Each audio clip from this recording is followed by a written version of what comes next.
Alors regardez-moi ce champion des temps modernes. Quel type d'ordinateur pour une école d'ingénieur? Alors moi je vous conseille tout simplement de prendre un MacBook. C'est plus pratique, plus puissant et plus efficace. Surtout si vous voulez vous lancer dans le développement informatique. Vous avez plus d'opportunités sur Mac que sur PC. Du coup, Bon, avec tout le respect, je vais pas dire que c'est quand même la plus grosse bêtise que j'entends depuis début 2026, mais c'est quand même la plus grosse bêtise que j'entends depuis début 2026. Et ça, je te l'explique tout simplement en 3 points, et tu vas voir que le troisième point, franchement, il t'empêche de travailler. Tout simplement, c'est clair et net. Du coup, abonne-toi, commente, partage et surtout enregistre la vidéo et montre-la à un pote qui a un Mac. Premier point, tout simplement, les raccourcis. C'est vrai que les raccourcis, c'est vital pour un ingénieur. Que ce soit sur sa machine, c'est vraiment vital. Que ce soit pour copier-coller, enregistrer, déplacer, couper, ou bien même sur les logiciels à part, les raccourcis, ça aide vraiment à gagner du temps et à gagner en productivité. Et les raccourcis sur Mac, ils sont radicalement différents parce qu'il va falloir forcément aller chercher sur Internet, essayer de comprendre et surtout les intérioriser. Et surtout, le pire, c'est quand on repasse sur un PC, il faudra se réadapter. Du coup, faites comme la majorité la plupart du temps,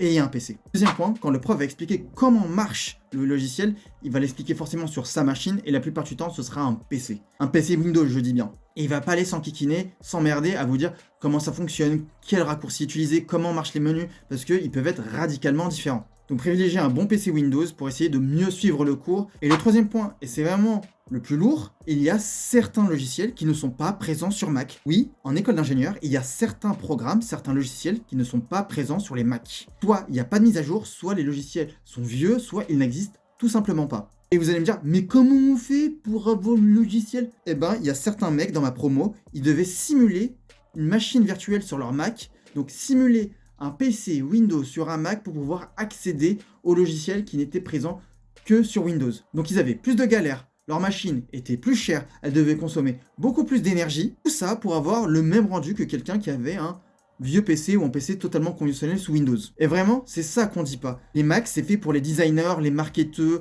les commerciaux, les financiers, tout ce qui est pas très technique. Alors que vraiment, si vous voulez faire du code, si vous voulez faire certains logiciels du type Katia ou bien du type Grand Taille du Pack pour de l'étude de matériaux, le Mac, c'est vraiment la pire chose qui soit. Vraiment, c'est le diable, je le dis, j'ose les mots, c'est le diable. Et toi, est-ce que t'as un PC ou bien un Mac? Et si oui, dis-moi comment ça se passe. A plus!